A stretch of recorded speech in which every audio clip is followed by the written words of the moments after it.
I'm often asked by triathletes about doing bricks. There's still a lot of confusion about doing these. A brick, of course, is a combined bike run workout in which they ride and then come off the bike and immediately go for a run. What I would tell you here when you're doing this is that you've got some options. You can have a long ride, or you can have a short ride, or you can have a long run, or you can have a short run.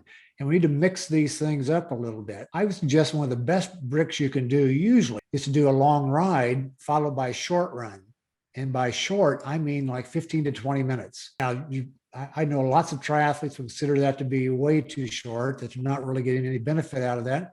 But really, the benefit comes in making that transition. First of all, this just going through the process of transitioning from the bike to the run, changing shoes, etc., and then going out for the run the first 15 to 20 minutes when your legs feel like they're rubber and you're trying to get this sense of what it feels like to be able to run smoothly again.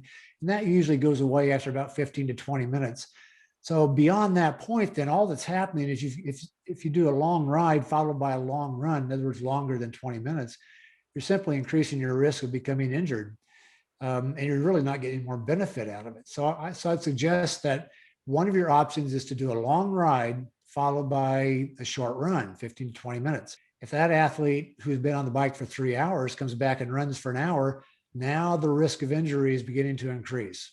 The other option for you is to do a short ride followed by a long run.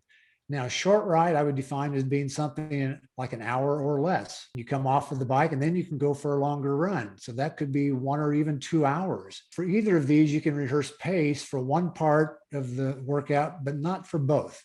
Or you could do a long ride, which is easy, zones 1 and 2, followed by a short run, which is at race intensity. So, but don't put the two together. It's very dangerous when you start putting long ride, short run, both high intensity, back to back.